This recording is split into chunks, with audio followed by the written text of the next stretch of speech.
भारत और पाकिस्तान के बीच विवाद का सबसे बड़ा कारण है कश्मीर। भारत इस पर अपना अधिकार मानता है और पाकिस्तान इस पर अपना अधिकार मानता है। इसके लिए अभी तक पाकिस्तान ने भारत पर 4 बार हमला किया है। इन 4 युद्धों में पाकिस्तान को बहुत ही बुरी तरह से भारत ने शिकस्त दी है, लेकिन इसके बाद भी वह इस समस्या का समाधान नहीं किया जा सका है। पाकिस्तान द्वारा अभी भी छद्म युद्ध किया जा रहा है, जिसका भारतीय सेना मुंह तोड़ जवाब दे रही है, लेकिन अभी तक कोई भी निष्कर्ष नहीं निकल पाया है। आइए आज हम कश्मीर के इतिहास के बारे में जानकारी प्रदान करते हैं। जम्मू कश्मीर के प्राचीन इतिहास की जानकारी कल्याण द्वारा लिखी गई रणजंतर गिरीन से प्राप्त होती है। यह पुस्तक 12वीं शताब्दी में लिखी गई थी। इसके अनुसार कश्मीर पर उस समय एक हिंदू राजा था। यह भारत के महान शासक अशोक साम्राज्य का हिस्सा था। अशोक ने यहाँ पर अपना शासन 3री शताब्दी में किया था। अशोक के समय ही इस साम्राज्य में बौद्ध धर्म का प्रचार प्रसार हुआ था। अशोक के बाद कश्मीर पर कुषाण शासकों का अधिकार हो गया। 6ठी शताब्दी में उज्जैन के महाराजा विक्रमादित्य ने इस पर अधिकार कर लिया। विक्रमादित्य के बाद शासन को ललितादित्य के अधीन हो गया, जिन्होंने 697 ईस्वी से 738 ईस्वी तक राज्य किया। ललितादित्य का उत्तराधिकारी अवंतिवर्मन हुआ। अवंतिवर्मन ने श्रीनगर के निकट अवंतीपुर का निर्माण करवाया। इसके बाद अवंतिवर्मन ने इसे अपनी राजधानी बना लिया। उस समय ये एक प्रसिद्ध नगर था, जिसके अवशेष आज भी प्राप्त होते हैं। यहाँ पर महाभारत के युग में गणपतराय और खीर भवानी मंदिर के अवशेष भी मिलते हैं। गिलगिट में पांडुलिपियां द्वारा प्राप्त हुई है, जो कि पाली भाषा में लिखी गई है। इससे बौद्ध धर्म के विषय में जानकारी मिलती है। त्रिका शास्त्र की रचना कश्मीर में ही की गई थी। 14वीं शताब्दी में यहाँ पर मुस्लिम सभ्यता का आगमन हुआ। इसी समय यहाँ पर फारस से मुस्लिम शासकों के साथ सूफी संत भी आए थे। इससे यहाँ पर ऋषि परंपरा त्रिका शास्त्र की सूफी इस्लाम का संगम देखने को मिलता है। इसमें कहीं भी कट्टरवादिता देखने को नहीं मिलती। इसे ही कश्मीर की कश्मीरता कहा गया है। भारत में मुस्लिम सभ्यता के आगमन के बाद कश्मीर 1589 में मुगल साम्राज्य का हिस्सा बन गया। इस समय मुगल बादशाह अकबर महान का शासन था।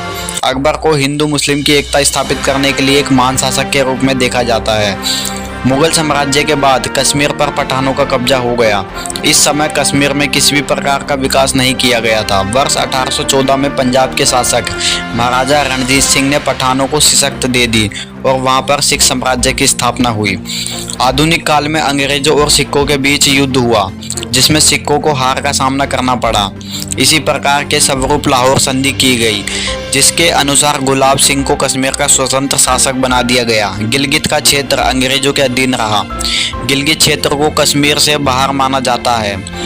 महाराजा गुलाब सिंह के बाद उनके बड़े पौत्र महाराजा हरि सिंह 1925 ईस्वी में कश्मीर के राजा बने और 1947 तक कश्मीर पर शासन किया। वर्ष 1947 में कैबिनेट मिशन के द्वारा भारत को स्वतंत्रता प्रदान की गई। इसमें सबसे बड़ा दुर्भाग्यपूर्ण ये बात थी कि पाकिस्तान को भारत से अलग कर दिया गया और इसकी स्वीकृति प्रदान की गई, जिसके बाद सभी रियासतों को अपनी इच्छा से भारत या पाकिस्तान में शामिल होने की छूट प्रदान की गई। कश्मीर ने अपने को स्वतंत्र रखना चाहता था, इसलिए वह ना तो भारत में शामिल हुए ना ही पाकिस्तान में। उस समय कश्मीर के राजा हरि सिंह थे। पाकिस्तान किसी भी कीमत पर कश्मीर पर कब्जा करना चाहता था, लेकिन अंग्रेज प्रभाव के कारण वह खुलकर सामने नहीं आया। पाकिस्तान ने कश्मीर की आपूर्ति व्यवस्था को काट दिया। पाकिस्तान को विश्वास था कि इसे महाराजा हरि सिंह पाकिस्तान में मिलने की स्वीकृति दे देंगे, लेकिन उन्होंने इसकी स्वीकृति नहीं दी। इसके बाद पाकिस्तान ने वहां के पठानों को उकसाया और कश्मीर पर हमला करने के लिए संसाधन उपलब्ध करा दिए। जिन्ना के कहने पर 20 अक्टूबर 1947 को कबायली लुटेरों के बेस में पाकिस्तानी सेना ने कश्मीरी में भेज दिया गया, जिसके बाद कश्मीर के हालात बहुत ही खराब हो गए। पाकिस्तानी सेना ने वहां पर लूट और हत्याएं शुरू कर दी। इस परिस्थिति से घबराकर महाराजा हरि सिंह ने भारत से सहायता मांगी। भारत ने महाराजा हरि सिंह से भारत में विलय की शर्त रखी, जिसके बाद 26 अक्टूबर 1947 को महाराजा हरि सिंह ने विलय पर हस्ताक्षर कर दिए। इस विलय पत्र में केवल 3 विषयों का ही उल्लेख किया गया है, जो कि आगे चल के वाद की जड़ बन सकता है। इसके अनुसार कश्मीर की रक्षा, विदेशी मामले, संचार और भारत के अधीन कर दिया गया। इसके अतिरिक्त अन्य मामले कश्मीर के पास रखे गए। पाकिस्तानी अधिकृत कश्मीर (पीओके) कश्मीर का उत्तरी भाग है। इस भाग पर पाकिस्तानी ने 1947 में हमला करके इसे कब्जा कर लिया था। भारत के द्वारा इस मुद्दे को संयुक्त राष्ट्र में ले जाने के कारण इस पर कार्रवाई नहीं की जा सकी।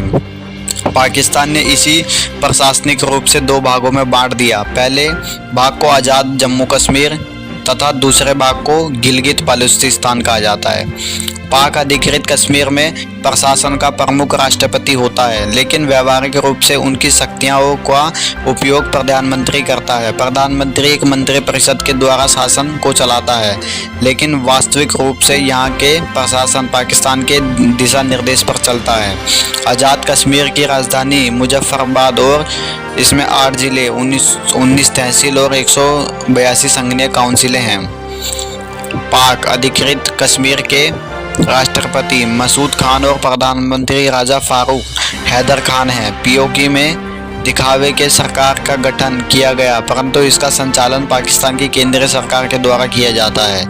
इस क्षेत्र में आतंकवादी गतिविधियों की योजना बनाई जाती है जिससे भारत पर हमला किया जा सके। वास्तविक रूप से इस क्षेत्र में पाकिस्तानी सेना का प्रशासन चलता है, जो कि भारत के विरुद्ध आतंकवादी गतिविधियों को बढ़ावा देती है।